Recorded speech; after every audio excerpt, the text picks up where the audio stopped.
Hello and welcome back again. Welcome to the third segment in this free 12-part course. I hope you've enjoyed what we've done so far. I know it's been quite simple, but if you remember me saying, this free 12-part course is aimed at beginner guitarists. So, of course, I'm showing you the most fundamental things that you'll need to be able to progress quickly. So I hope you've managed to practice tuning your guitar. I hope you've got an electric tuner by now.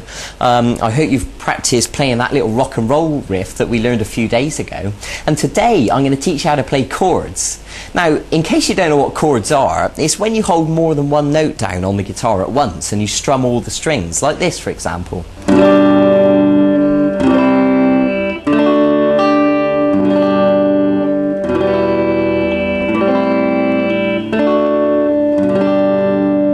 So that was just a few examples of some different chords, and of course the more chords you know, the more flexibility you're going to have to be able to play a variety of different songs. So I think it goes without saying that it's better to learn as many chords as possible, and then you really have got the ability to play more things. And especially if you're the sort of person who enjoys singing as well as playing, then chords are going to be brilliant for you because you'll be able to strum them whilst you sing over the top and it'll sound fantastic.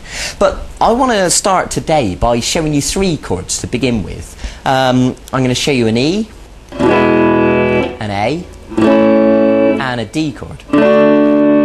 And these three are what I consider to be the most useful, the most widely used chords. So once you know them, you'll find that they crop up in lots of songs. So it's important that you get to know them right from the start. And then of course, as we progress, you'll learn more and more chords and, you know, we can go from there. But let's start simple. So I want to begin by showing you the E chord. So if you take your first finger and put it onto the third string at fret 1, and then take your middle finger and put it onto the fifth string at fret 2. And then take your third finger and put it onto the fourth string at fret 2. Now, if you look at the chord box next to me, you'll see the diagram, you know, if you just need to clarify exactly where the notes go. Now, what I'm going to ask you to do is hold down with plenty of pressure and strum the strings. Now, ideally, all of those notes will sound nice and clear like that, but to be honest, I'd be surprised if you get it sounding perfect straight away. It'd be perfectly normal if it sounded more like this at first. Now, let me explain some common mistakes that people make when learning chords. What you need to do is make sure you're holding down with the tip of your finger with plenty of pressure, and you need to arch these fingers up, and the reason for that is because you want plenty of space underneath the fingers. What we don't want to happen is for the back of these fingers accidentally to touch the next string and obstruct the note. So when you pluck each of the strings with the plectrum, it should sound nice and clear like that. So if any of these notes sound incorrect, it's probably because you're accidentally touching one of the strings with the back of your fingers accidentally. Okay? So it might take a little bit of work and you'll need to shuffle your fingers around and get used to how to hold down the chord, but eventually you'll get it sounding nice and clear. So that's something to work towards. So the next chord I want to show you is the A chord, and it looks like this. So what I'm going to ask you to do is to put your first finger on the fourth string at fret 2, and the middle finger on the third string at fret 2, and then the third finger on the second string at fret 2.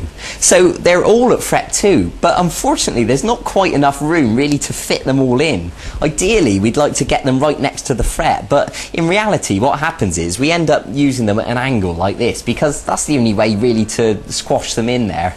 And of course everyone's hands are different, you know, if you've got skinny little fingers then you'll probably find it easier. So look at the chord chart next to me just to clarify what notes we're holding down. Now with the A chord we're just going to use 5 strings, and what I mean by that is we're not going to pluck the 6th string, we're just going to pluck the 5th string downwards like this. Okay, now of course, like I said before, it would be unusual if you got it sounding perfect straight away. You know, what usually happens, the back of this finger on an A chord accidentally touches the first string. So what I want you to do is make sure that the first string is open correctly as it should be. And if it is, then brilliant. And just pluck those 5 strings again just to check it's okay. Okay, good. So now let's move on to the third chord I'm going to show you, which is the D chord. So if you put your first finger on the third string at fret 2. Now listen carefully to this, because some people get muddled up with this one. The middle finger goes onto the first string at fret 2, and then this third finger goes onto the second string at fret 3. Okay? Now the same thing applies, you know, arch these fingers up, hold down with plenty of pressure, and with the D chord we're just going to strum 4 strings. And what I mean is we're not going to pluck these 2 top strings. So 4, 3, 2, 1. Okay, so what I'd like you to do now is to stop the video and practice each one of these chords. The E chord with all the strings, the A chord with 5 strings, and the D chord with just 4 strings. And of course, with this video, you also downloaded a PDF document, and you can print that out, and it's got the diagrams there for you, so you can look at them next to you, so you don't have to keep rewinding the video. And practice them and get them sounding nice and clear. Now, there's something else I want to tell you. You may have noticed my thumb sort of kind of hanging around here over the top of the guitar, and there is a reason for this. When we're strumming the A chord, for example, we don't want the 6th string to accidentally make a noise. So what I'm doing is gently touching it just a little bit with the thumb, and that's enough just to mute the note, so it stops the 6th string from accidentally making a noise. And then when you strum all the 5 strings, then you know you're only just getting the correct notes that you want. So that's the reason for that. So what you can do once you've learned these chords is put them into a bit of a sequence. For example, you could play the A chord 4 times, and then you could play the D chord, back to the A, and then the E chord, and then you can do that again.